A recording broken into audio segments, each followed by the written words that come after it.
इस मूवी से जो कमाई होगी, क्या ये कश्मीरी पंडितों को कुछ हिस्सा दिया जाएगा उसमें?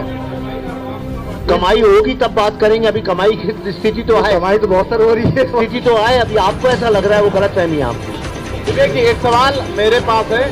सवाल ये है कि आपने हर एक लोगों का जो भूमिका है आपने दिखाया है, लेकिन उस वक्त गवर्नमेंट की क्या भूमिका थी वो आपने नहीं दिखाया। उस पर क्या कहना चाहिए? बिल्कुल दिखाया है, उसमें आईएएस ऑफिसर का पूरा रोल है। IAS officer, police officer, media, human right, chief minister, सबका है, सब दिखाया है। के बारे में आपने नहीं दिखाया। ओके, मैं रिक्वेस्ट करूंगी आप लोग प्लीज।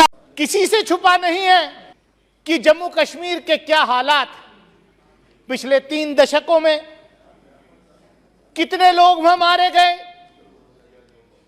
हजारों की संख्या में लोग मारे गए, कश्मीरी पंडितों को वहां से निकाला गया, 10,000 से ऊपर का आंकड़ा है हाफ विडो का। यह टर्मिनोलॉजी हाफ विडो, मैंने जब मैं कश्मीर गया था, जम्मू कश्मीर गया था एक डेलीगेशन में, तो मेरे सामने ये टर्मिनोलॉजी वहां पर आई। मैंने कहा ये हाफ विडो क्या है साहब? बोले हाफ विडो ये वो है जो जम्मू कश्मीर के नौजवानों को रातों रात गायब कर दिया गया, उनकी पत्नियां उनको ढूंढ रही हैं कि वो जिंदा हैं या मर गए हैं। और हमारे यहां, हमारी भारतीय संस्कृति में यह है कि अगर, मैं खाली इस्लामिक लॉ में बात नहीं कर रहा, इवन भारतीय संस्कृति में भी यह है कि जब तक अगर किसी औरत का शौहर, अगर किसी पत्नी का पति गायब हो जाता है, जब तक उसको सबूत ना मिल जाए कि हां उसका पति जिंदा नहीं है, तो वो दूसरी शादी भी नहीं कर सकती। ऐसी स्थिति से 10,000 से ज्यादा हाफ विडोज जो हैं वहां पर झेल रही हैं। 50,000 बेगुनाह लोग वहां मारे गए हैं। और जब ये सरकार आई थी तो इन्होंने वादा किया था कि कश्मीरी पंडितों को वहां पुनर्स्थापित किया जाएगा। मैं आपके माध्यम से पूछना चाहता हूं सरकार से कि पिछले 2 वर्ष में आपने कितने कश्मीरी पंडितों को पुनर्स्थापित किया? पिछले 7 वर्ष में आपने कितने कश्मीरी पंडितों को पुनर्स्थापित किया जम्मू कश्मीर के अंदर?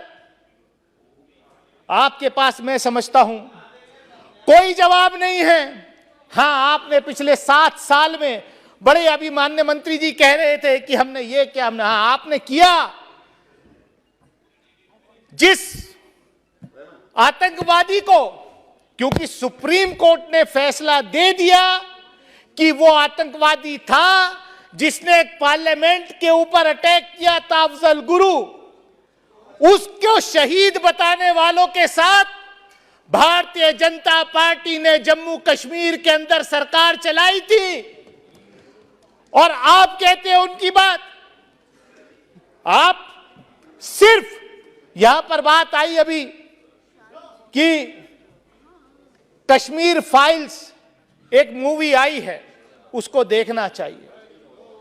मैं कहना चाहता हूं माननीय सभापति महोदय, कश्मीर फाइल्स हो या गुजरात फाइल्स हो, कश्मीर फाइल्स पे या गुजरात फाइल्स पे मूवीज बना करके लोगों में नफरत का माहौल पैदा नहीं करना चाहिए। और ये नफरत जो है ये हमें खा जाएगी। और ये देश में जो मेरी आपके माध्यम से मांग है कि ऐसी किसी भी मूवी पर, ऐसी किसी भी फिल्म के ऊपर जो है तत्काल बैन लगाया जाना चाहिए जो इस देश में नफरत की भावनाएं पैदा करती है, नफरत की भावनाएं फैलाती है। हम कब तक आज सारे देश की सारी भारतीय जनता पार्टी एक पिक्चर के पोस्टर लगा रही है गली गली में जाके। पूरी सारी भारतीय जनता पार्टी देश में एक पिक्चर के पोस्टर लगा रही है। इसलिए राजनीति करने आए थे? पिक्चरों के पोस्टर, अपने बच्चों को क्या जवाब दोगे? घर जाके बच्चे पूछेंगे पापा क्या काम करते हो? पिक्चरों के पोस्टर लगाता हूं।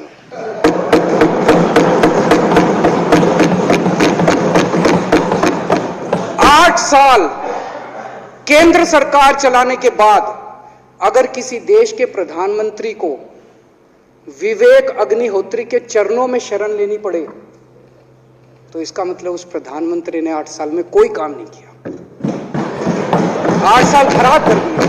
बताओ, विवेक अग्निहोत्री के चरणों में उनको शरण लेनी पड़ रही है, बचा लो बचा लो बचा लो। अगर किसी प्रधानमंत्री को कह रहे हैं कश्मीर फाइल्स टैक्स फ्री करो, अरे यूट्यूब पे डाल दो, फ्री हो जाएगी। टैक्स फ्री क्यों करा रहे हो? इतना ही तुमको शौक है, विवेक अग्निहोत्री को बोलो यूट्यूब पे डाल देगा, सारी पिक्चर फ्री है, सारे जने देख लेंगे एक ही दिन के अंदर। टैक्स फ्री की क्या जरूरत है? यूट्यूब पे क्यों नहीं डाल? कल एक मैंने अखबार में पढ़ा, हरियाणा के अंदर एक भारतीय जनता पार्टी का ही एक एमएलए था, उसने कहा आज मैं पार्क के अंदर इसकी फ्री स्क्रीनिंग करूंगा। तुरंत विवेक अग्निहोत्री का ट्वीट आया खट्टर साहब के, खट्टर साहब देखो ये फ्री में कर रहा है, इसको बोलो टिकट लेके करेगा।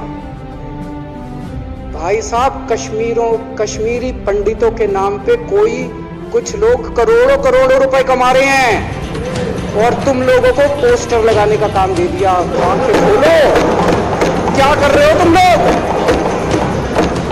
वो करोड़ों कमा गया, कश्मीरी पंडितों के नाम पे करोड़ों कमा गया और तुम लोग पोस्टर लगाते हैं। क्या हाल बना दिया तुम लोगों का यार, आंखें खोलो तुम।